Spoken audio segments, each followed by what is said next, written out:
please, don't try anything that you're about to see us do at home. Ever. On this episode of MythBusters, it's all about you, the viewers. Just gotta clean out the pipes. We take 4 fan-fueled fables and apply the blowtorch of science. Run, it's gonna explode! First, can the fastest-growing plant on the planet penetrate a person? Jimmy is imagining himself to be a plant.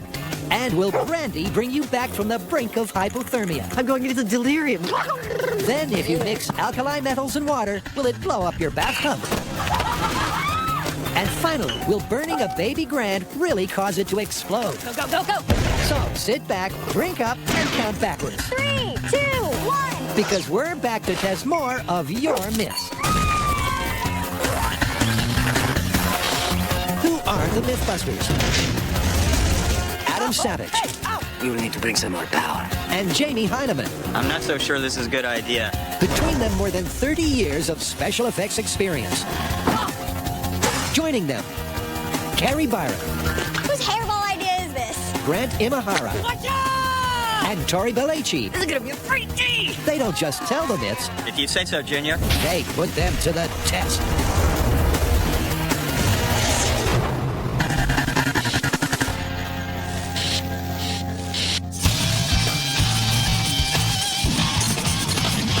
If you've got a myth for us to test, we'd love to hear about it. Here off the icy waters of San Francisco Bay, we have a very rare opportunity Yes, it is. to be able to view a very elusive television host in its natural habitat, the Heineman. Latin name, Hoosierist Televisualist. And he seems to be communicating with his viewers, asking them for ideas. Check it out. And who knew? Not only did you respond to the call, you opened the floodgates and sent us a gazillion myths. So we selected a few of the best to test. What's up first? Bamboo torture.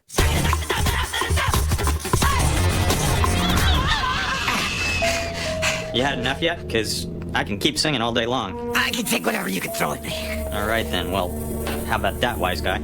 A tiny bamboo plant? What are you going to do to me with that? I'm gonna plant it and then grow it right through you. Really? Does that work? I don't know, but that's the myth, and I've always wanted to try it. It's a far-fetched fable straight from the fan site. During World War II, captured POWs were supposedly stretched above and then penetrated by fast-growing bamboo shoots. So what's your plan for this one? It's pretty straightforward, I think. We get some kind of a human analog, we get some fast-growing bamboo, and we plant the bamboo under the analog and see if it grows through it. Right, now normally I'd say we should use pig, but given the fact that this is going to take a few days, it's going to get way too smelly. Well, I tell you what, why don't we measure how much force it takes to penetrate pig flesh, and then we create a synthetic simulant that won't rot. And then put the bamboo underneath that. Exactly.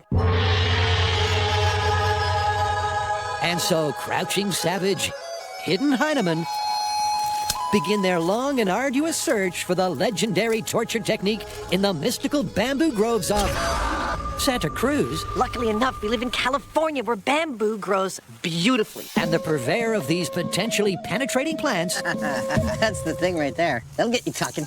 is Larry Gellman. Is a bamboo shoot physically capable of pushing its way through human flesh? Bamboo shoots in the ground have to push through the dirt, around rocks, through rotten logs. I've seen bamboo shoots push up walkway pavers. So yes, they do push very hard when they're in the ground. If you're strapped down to this, oh, I can already feel it. So the early signs are promising. See, that's what we want. And that's due to the unusual way in which bamboo grows. The canes shoot out from an underground root system, and while underground, the shoot tips are extremely tough and sharp in order to push out through the soil. So the question is, do they have enough force to push through a human body? So let's say somebody owed you money. What kind of bamboo would you use? I think you should use Spectabilis. It's shooting right now. It's about 1 inch in diameter and very sharp. Perfect.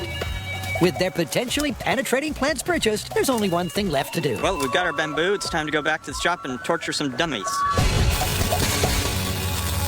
Okay, so what's our next myth for the viewer special? We're doing a myth about metal, and not just any metal, but my second favorite metal. Alkali metal. Oh, you mean like rubidium and cesium? Exactly. There's this internet video floating around where these guys throw cesium rubidium into a bathtub, and they liken the explosion to a hand grenade. Fans want to know if that's actually true. Okay, that's cool. But instead of bathtubs, why don't we do toilets? You know, like we used to flush the cherry bombs down in high school. You know, I wouldn't know anything about that. I was too busy studying chemistry. But, you know, if you want to do that, by all means, let's do it. Is this opposite land? Hand grenades and explosions, you say? Well, that could only mean a trip to the team's dream location, the Alameda County Sheriff's Bomb Disposal Range. What are we blowing up today? toilets, bathtubs. Everything but the kitchen sink. And the reason the bathroom furniture is on death row is the fan furor over a video clip that looks a little bit like this. Anybody got anything to read? After demonstrating that the reaction between water and the alkali metals becomes more violent as you move down the periodic table, they get to rubidium. And with what looks to be about 2 grams, they claim to get a hand grenade-sized explosion. So to find out if this is film fakery or fact, we're going to need a control.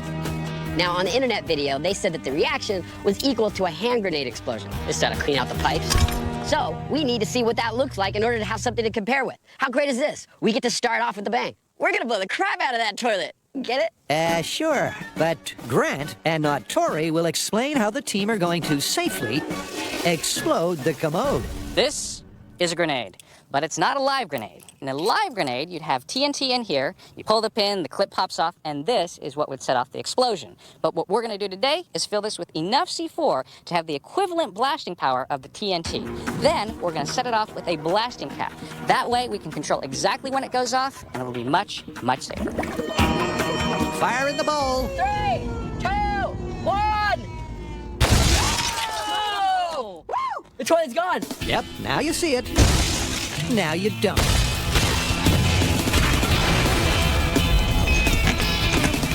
Oh, we blowed it up real good. That's nice. All that's left is the water tank. God, the bowl just shattered. Yeah. We destroyed this toilet, and now I know what a real grenade looks like when it goes off. So now we've got a great reference for what it should look like when we put our alkali metals in a toilet, in water.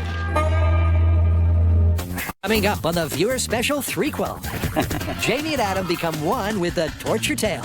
Jamie is imagining himself to be a plant.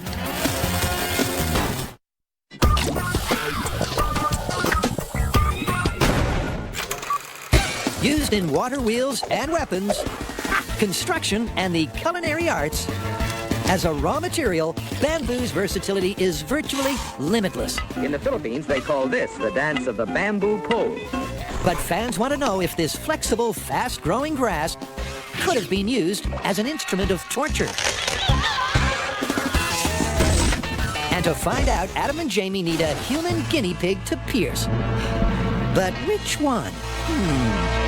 So the whole point of this test is to come up with a human analog. Now, we've done this on the show before, but usually with ballistics. I don't see any subcutaneous damage here. And this is a very well-explored field, not the slow penetration of something sharp like a bamboo plant. Nobody's done a lot of figuring on that, so we have to do it ourselves. We've got to go to the butcher, get a big slab of meat, start pushing spikes into it, come up with readings, and when we get those readings as to how much pressure and resistance the meat provides, we've got to imitate it with synthetic materials. Yep, to make a fake torso with accurate flesh-like resistance to a growing bamboo shoot. This has got to be the most gruesome thing I've ever made. The guys need to know exactly what that resistance is. In pushing through the meat very slowly, Jamie is imagining himself to be a plant. What's our peak? 8 max. Several tests later, and the guys have a decent sample range. 9.5 total. And decide to round up for simplicity's sake. Well, 10 pounds seems to be the magic number with this spike in penetrating flesh. So all we got to do is find a mix of materials around here that makes a flesh that doesn't rot and stick. Our ballistic material. I think it's perfect. Let me see what the needle says. 10 pounds. Wow. That is close enough for my money. I love that. Next, Hello? the guys whip up a rooftop greenhouse and then assemble it, unsurprisingly, Rise, my son. on the rooftop. Dude, touchdown. On in. This may look nice and sunny, and it is, but it's also a torture chamber, or it will be soon. So that's the greenhouse and bamboo in position, which leaves just one component. Oh, you're mine now. And the torso is carefully positioned above several shoots that have yet to fully break through the soil's surface. This version of Buster is our final stage of testing in the bamboo. Will it grow through a person? And after experimenting with a bunch of different flesh analogs, look at that. Those are the 2 growth points. They're beautiful. This ballistics material, which is non-water based, it won't rot, is the perfect material in terms of the amount of pressure it takes to push through. So that if the bamboo grows through this chest, we can definitively state that it would grow through you as well. Is that it? That ought to do it. All right, well, let's get out of here and come back in a couple days and see how it did. The way I see it, if the bamboo shoot works its way 2 or 3 inches into the back of the dummy, then it's an effective means of torture. All we've got to do is wait. Next, Now, normally Grant's a better shot when he's using the toilet. Carrie, Grant, and Tori find out for the fans if their toilet tale is tall or true. Then, there are surprising results from the torture test.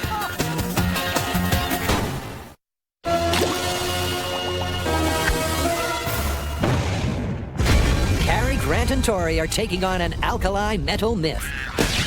A video on the internet claims that if you add 2 grams of rubidium or cesium to water, it'll blow up your bathroom furniture with a hand grenade-sized explosion. Is that to clean out the pipes? To find out if it's actually true, we're doing a direct comparison. This is the hand grenade. Bring on the alkali metals. But first, here's the science-y bit. This is cesium, and this is rubidium. And they're part of a special class of elements called alkali metals. Now, what makes them special is they have 1 electron. Now, normally, what they want to do is react with other things and give up that electron. Now, what happens when the alkali metals react with water is they release a lot of heat, and the other byproduct is hydrogen gas. And the heat tends to ignite the hydrogen gas. It's a perfect storm of something that causes an explosion. And to put these highly reactive metals in contact with water safely, the team has a couple of safety precautions lined up. Pretty simple. It's a little guillotine. Weight drops down onto small glass vials, which are holding the metals, releasing it into the toilet, and we'll see what happens. In the video, they said they used 2 grams, and they got an explosion the size of a hand grenade. Now, we're going to use 25 grams. That's more than 10 times the amount. So if it's true what they're saying, we're going to have a huge explosion. You'll be the mayor of Rubidium Town. Ready? Yep. 3, 2, 1. Whoa! That was quick! Look at that cloud. Well, it all went according to plan. The string was cut and the guillotine fell. The rubidium was released into the water, and cue the chemistry. The sudden release of hydrogen gas and heat combines to give us a satisfying toilet bowl geyser. But, and here's the key, it was nothing like the internet video hand grenade-sized explosion. Well, we may not have had hand grenades, but at least we still have good chemistry. But we haven't given up yet. Next up in an attempt to blow up the bowl is cesium. So this is it. This is cesium. This is the most reactive alkali metal that we can get our hands on that's not radioactive. We're going to put this in the toilet bowl and see if it behaves when exposed to water like a grenade. Okay. In 3, 2, 1! Cool. There was a little bit more reaction, more popping, but it was just a big cloud of gas again. More energy, more flame, but definitely no explosion.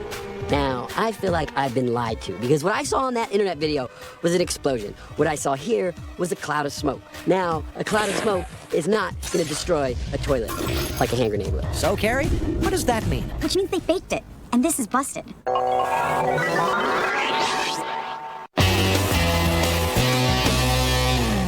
The MythBusters are no strangers to tall tales of torture. After all, they've already confirmed that Chinese water torture can send you round the bend. I actually don't want to do this test right now. But now, at your behest, they're testing the power of botany to bring you to the brink. And with the ballistics material dummy suspended above the soon-to-shoot bamboo, the clock is ticking. I'd imagine that torture is a pretty results-driven business, and so we're looking for a couple of things here. We're looking as to whether the shoot can actually grow through this flesh simulant, and also how much time it takes for it to do that. And they're both really important, because if it takes months to do it, it's not really an effective means of torture. If it does it in a couple of hours or a couple of days, though, that starts to put it in the realm of possibility. And Jamie's prediction is spot on, because after just 3 days, our tortured torso is surely ready to talk. Dude, the bamboo is growing into our poor dude. The experiment could not be going better. We have already gotten exactly what we came looking for, which is at the point at which bamboo meets flesh. Does it make a left-hand turn, or does it just keep on going? And it's pretty clear that it just keeps on going. Well, you know, I said earlier that if there was any penetration at all, then that's torture. So I say this myth is... Oh, let's not call it just yet. I want to see how far we can take it. Let's let it keep on growing. Okay. But over 2 weeks later, the news isn't good. Despite several other shoots making their way into the dummy, Adam's wish to see complete penetration comes to naught. Look at that. They haven't grown an inch in 2 weeks. Those things are dead. Yeah, and look at that. The ballistics gel is melted. That must have got so hot in here, that's what killed them. We did prove that you could torture somebody with bamboo if you were determined. Yeah, but we didn't see the bamboo grow all the way through the guy. I mean, that was supposed to be the grand finale. You know, we've got one more dummy. Let's chuck it up there and see what happens. Okay. So a second ballistics material torso, this time with attractive wig and facial features, is taken to the roof, where the team has set up a second growing area, one that's open to the elements. Well, our dude is set up, and this is our last chance to see bamboo grow through a person. It's our last mannequin, it's our last viable bamboo shoot, and it's pretty much the end of the growing season. So if it's gonna happen, it's gotta happen here. And what do you know, Adam's desperation is well rewarded. Fast forward a couple of weeks, and this time the results are nothing short of astounding. That's what I'd call it through and through. We wanted to know if the bamboo would grow all the way through you. It turns out not only will it, but it actually thrives. This is 12 feet of bamboo, and it's going right through this guy's chest. It doesn't get any more definitive than that. I feel like someone's almost playing an April Fool's joke. That's so perfect. Obviously, bamboo can grow right through you, like it did over here. But for this to be a reasonable method of torture, if you can consider torture reasonable in any sense, it needs to do it fairly quickly. And our time-lapse shows that this penetrated that body in a matter of a couple of days or so. It's possible, as gruesome as it is. That is awesome. Plausible and awesome. Plausible. Next on MythBusters Extreme Plumbing. And Janie and Adam I ate a radio for science. prepare for the big chill. Please, don't try anything you're about to see us do at home. Ever.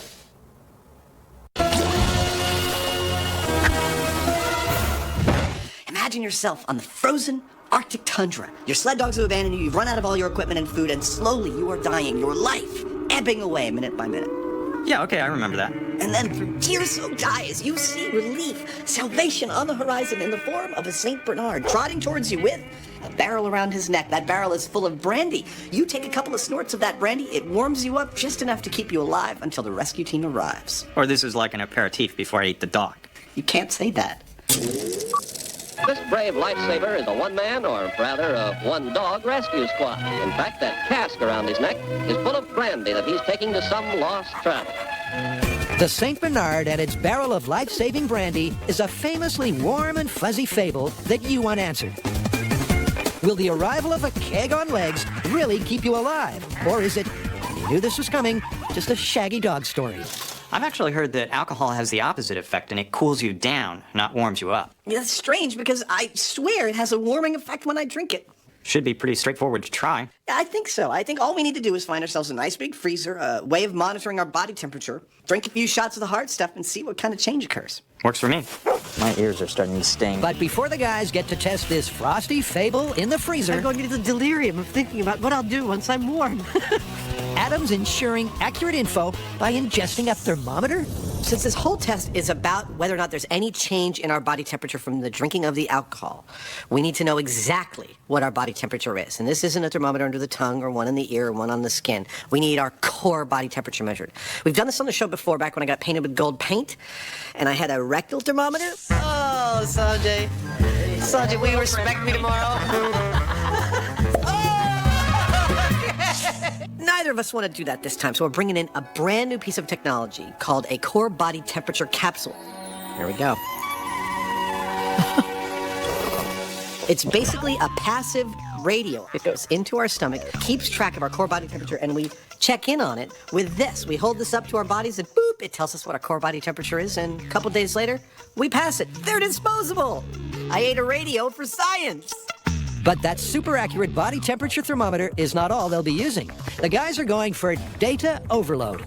We're going to be doing some standardized tests at regular intervals throughout the day. Now, the first one is the core body temperature. Go ahead and swallow that puppy. I know. The second one is we're going to check in on how we actually feel.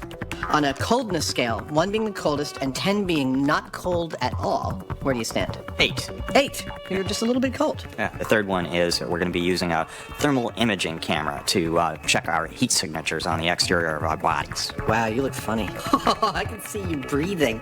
Basic temperature of your left hand, 94.1. And so, armed with their battery of data-gathering equipment and a warm weather baseline, Okay, tip of the nose, 96 degrees. the boys are ready for the big freeze. All right, let's baseline. Let's get cold. Cary, Grant, and Tori have already busted the myth that a few grams of cesium or rubidium can cause a hand grenade-sized explosion. The internet is lying again. So now it's time for the patented MythBusters ramping up. We're flushing the toilet, and to blow up the bathtub, we're stretching the budget and moving into the realm of ridiculous by using a massive 2.5 kilograms of sodium. You ready to do this, Grant? I'm ready to do it. And to accommodate the 2.5 kilograms of sodium, Okay. All right, let's run. Cary has adapted her guillotine. She's added a sledgehammer, which means there's only one thing left to do. Find out for the fans if supersizing the sodium will blast the bathtub. All right, this is sodium. In 3, 2, 1.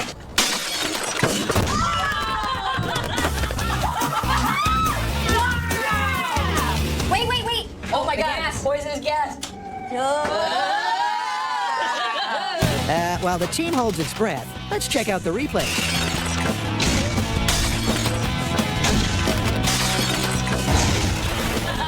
That was incredible. Yep, spectacular. But it only caused a crack. The tub didn't disintegrate. So, how about taking it up a notch? It's like Christmas. That was amazing. But up next is potassium, which is even more reactive. And, yep, same amount. 2.5 kilograms of potassium. Take it away. School lab chemistry like you've never seen it before. Okay, we're good. Let's go. But will it provide the big boom we and you have been waiting for?